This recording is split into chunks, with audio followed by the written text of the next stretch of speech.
Good morning. आज हम लोग बाइनोमियल नोमेनक्लेचर के बारे में पढ़ेंगे। बाइनोमियल नोमेनक्लेचर को हिंदी में द्विनाम पद्धति कहते हैं। अगर हम उसके नाम का संधि विच्छेद करें, द्वि माने दो, नाम माने नाम, ऐसी पद्धति जिसमें किसी भी पौधे के दो नाम होते हैं या नाम के अंदर दो अलग अलग शब्द होते हैं, उसको हम बाइनोमियल नोमेनक्लेचर कहते हैं। ये जो दो नाम हैं, एक तो जेनरिक नेम होता है और दूसरा स्पेसिफिक नेम होता है। वंशीय नाम पहले लिखा जाता है, जातीय नाम उसके बाद लिखा जाता है। और वंशीय और जातीय नाम को आइटलाइज्ड लेटर्स में लिखा करते हैं, या यदि हमें आइटलाइज्ड लेटर्स में लिखना मुश्किल होता है तो हम अंडरलाइन कर देते हैं दोनों नामों को अलग अलग। जेनरिक नेम को अलग अंडरलाइन करेंगे, स्पेसिफिक नेम को अलग अंडरलाइन करेंगे। जनरली जो जेनरिक नेम है उसका फर्स्ट लेटर कैपिटल होता है, जबकि स्पेसिफिक नेम का फर्स्ट लेटर स्मॉल होता है। अधिकतर ये होता है, लेकिन कुछ अपवाद भी होते हैं। जैसे कि हमको सरसों का बोटेनिकल नेम लिखना है तो हम लिखेंगे ब्रेसिका कैम्पेस्ट्रिस। ये नाम लैटिन भाषा में होते हैं और ब्रेसिका जो है वो जेनरिक नेम है और कैम्पेस्ट्रिस जो है वो स्पेसिफिक नेम है। बी कैपिटल लेटर से लिखा जाएगा और कैम्पेस्ट्रिस का सी स्मॉल लेटर में होगा और वो आइटलाइज्ड होंगे। इसके बाद नाम के बाद में अधिकतर उस ऑथर का नाम होता है जिसने सबसे पहले इस नाम को दिया। जैसे कि ब्रेसिका कैम्पेस्ट्रिस के बाद हम लिखते हैं लिन, LINN। लिन अर्थात कैरोलस लीनियस ने ये नाम दिया था और जिसका लीनियस का संक्षिप्त नाम जो है वो लिन होता है। द्विनाम पद्धति को सबसे पहले गॉस्पर्ड बॉहिन ने पिनाक्स 162 में सबसे पहले बताया, लेकिन उसका वैज्ञानिक आधार उन्होंने नहीं दिया था। और द्विनाम पद्धति को वैज्ञानिक रूप देना और उसको जनसाधारण तक पहुंचाने का काम लीनियस ने किया था, इसलिए इसकी खोज का जो श्रेय है वो लीनियस को जाता है। हालांकि काम गॉस्पर्ड बॉहिन ने भी बहुत पहले ही कर दिया था। अब द्विनाम पद्धति में क्या है कि हर 5 साल के बाद में बहुत सारे टैक्सोनॉमिस्ट मिल करके एक अंतर्राष्ट्रीय स्तर पर एक मीटिंग करते हैं और उसमें कुछ नियम बनाए गए जिनको कि हम international code of botanical nomenclature कहते हैं, ICBN। International code of botanical nomenclature में क्या है कि 13 रूल्स हैं और इन 13 रूल्स को फॉलो करना पड़ता है किसी भी टैक्सोनॉमिस्ट को किसी भी प्लांट का नाम देने से पहले या कोई भी डिस्क्रिप्शन देने से पहले। पहला जो नियम है वो यूनिट्स ऑफ क्लासिफिकेशन है। पौधों का जो विस्तृत अध्ययन होता है उसमें सबसे पहले उसकी टैक्सोनॉमिक पोजीशन डिसाइड होती है और उस टैक्सोनॉमिक पोजीशन को वर्गीकृत करने के लिए कुछ टैक्सा होते हैं जिनको कि बनाया गया है, जैसे कि किंगडम के बाद डिवीज़न के बाद सब डिवीज़न के बाद क्लास के बाद सब क्लास, उसके बाद ऑर्डर, सब ऑर्डर, फैमिली, सब फैमिली, ट्राइब एंड सब ट्राइब। ये तो हो गए मेजर टैक्सा। और उसके बाद में कुछ टैक्सा होते हैं जो कि माइनर टैक्सा होते हैं, जो कि ट्राइब के नीचे होते हैं, फैमिली के बाद होते हैं। जैसे कि जीनस का सब जीनस के बाद स्पीशीज़, स्पीशीज़ के बाद सब स्पीशीज़, देन वेराइटी, सब वेराइटी, फॉर्मा और क्लोन। ये कैटेगरीज होती हैं। स्पीशीज़ को हम एसपी से डिनोट करते हैं, सब स्पीशीज़ को एसएसपी लिखते हैं, वैरायटी को VAR डॉट लिखते हैं, सब वैरायटी को सब VAR लिखते हैं, फॉर्मा को F डॉट और क्लोन को क्लोन डॉट लिखते हैं। तो ये मेजर और माइनर टेक्सोनॉमिक कैटेगरीज होती हैं।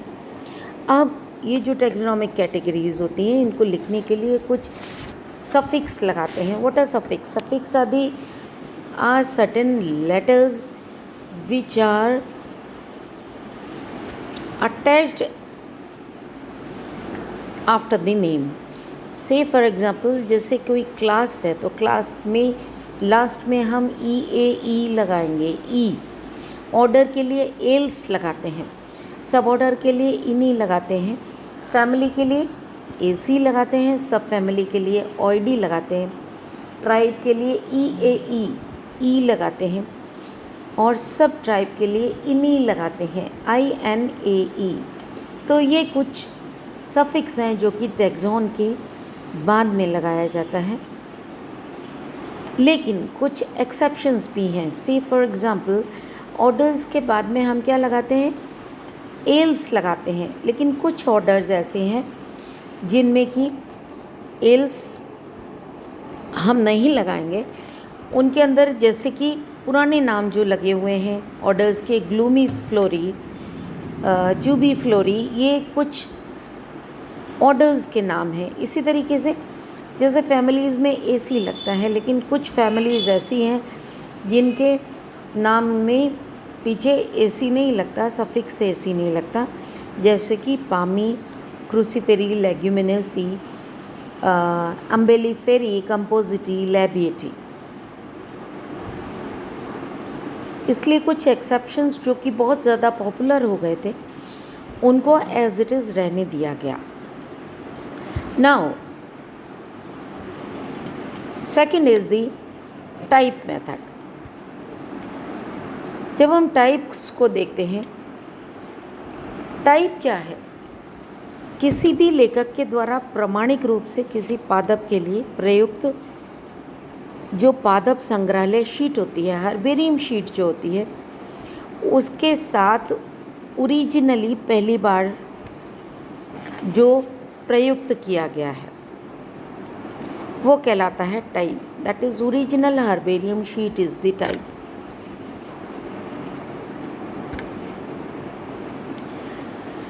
टाइप्स कई तरह के होते हैं। 1950 में स्टॉकहोम में एक कॉन्फ्रेंस हुई और इसमें विस्तृत विचार विमर्श के बाद टाइप्स को मान्यता दी गई और अलग अलग तरह के टाइप्स थे। First is the holotype या नाम प्रारूप या मूल प्रारूप जिसको कहते हैं। लेखक के द्वारा नॉमेनक्लेचर टाइप के लिए जो प्रयुक्त किया जाता है स्पेसिमेन है, वो स्पेसिमेन होलो टाइप कहलाता है। Then second is the lectotype. Lectotype या चयन प्रारूप।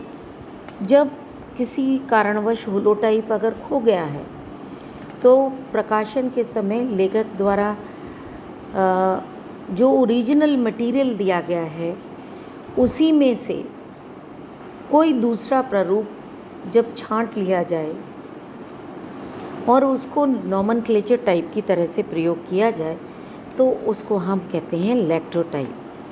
When holotype is missing.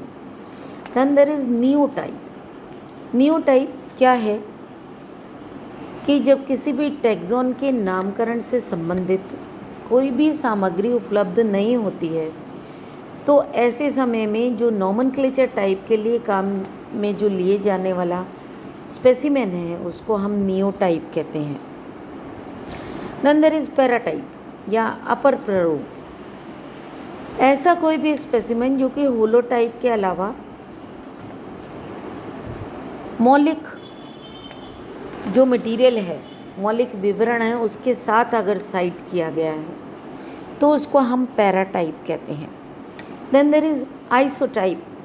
Iso is similar, सम प्रारूप। ऐसा स्पेसिमेन जो कि होलोटाइप की प्रतिलिपि माना जाता है उसको हम आइसोटाइप कहते हैं।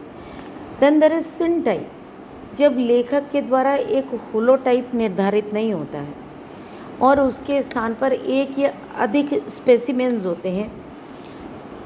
से फॉर एग्ज़ाम्पल उसने आधा एक पौधा एक हर्बेरियम शीट पे पेस्ट किया, उसके साथ में दूसरी हर्बेरियम शीट के ऊपर उसका आधा पार्ट पेस्ट कर दिया, जिसके अंदर फ्रूटिंग अगर दिखाई दे रही है, एक पे फ्लावरिंग है दूसरे पे फ्रूटिंग है, या एक पे वेजिटेटिव स्ट्रक्चर है दूसरे के ऊपर फ्लावरिंग है, तो ऐसे जो टाइप्स होते हैं उनको हम सिनटाइप कहते हैं।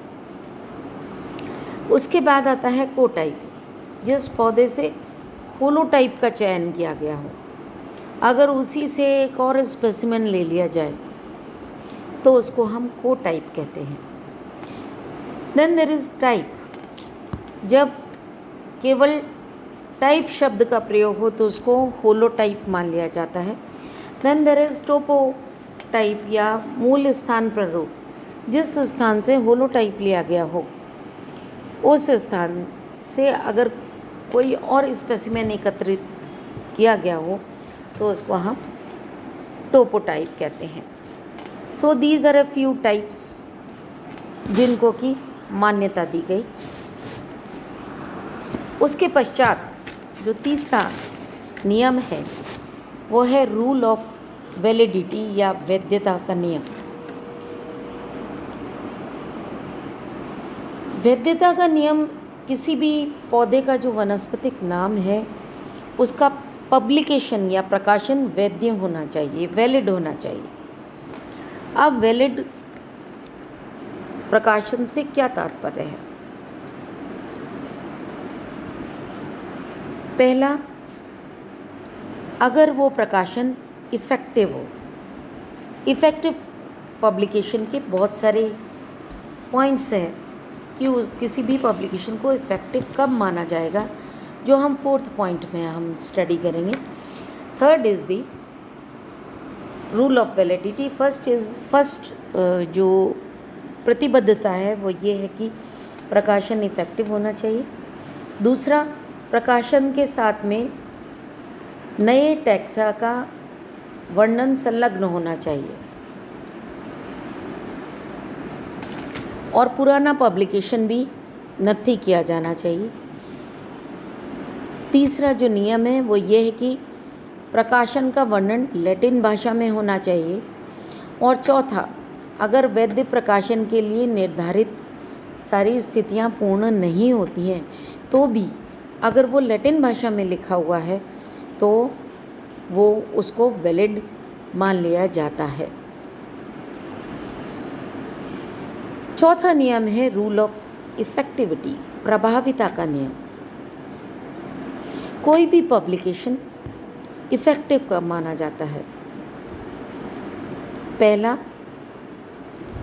प्रकाशित सामग्री का पुस्तकालयों या शोध प्रयोगशालाओं और वनस्पतिज्ञों में व्यापक प्रसार किया जाए।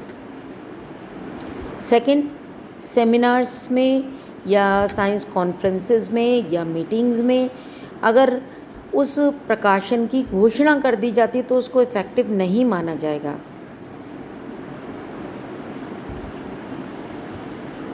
अगर आप किसी गमले में लगा करके किसी उद्यान के अंदर लगा दें या सार्वजनिक स्थान पर प्रदर्शन कर दें कि भाई ये नया पौधा है, ये हमने इसकी नई खोज की है, तो ये इफ़ेक्टिव है, नहीं, वो इफ़ेक्टिव नहीं होगा।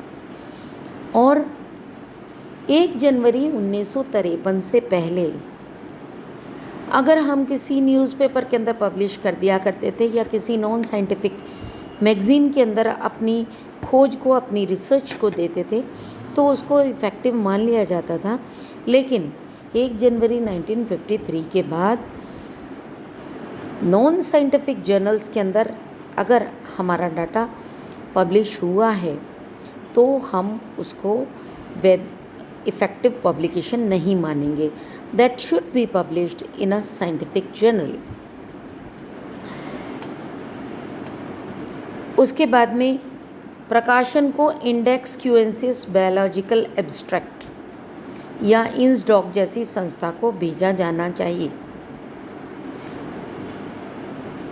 प्रभावी प्रकाशन की तिथि उस दिन से मानी जाती है जिस दिन को वो पब्लिश होता है।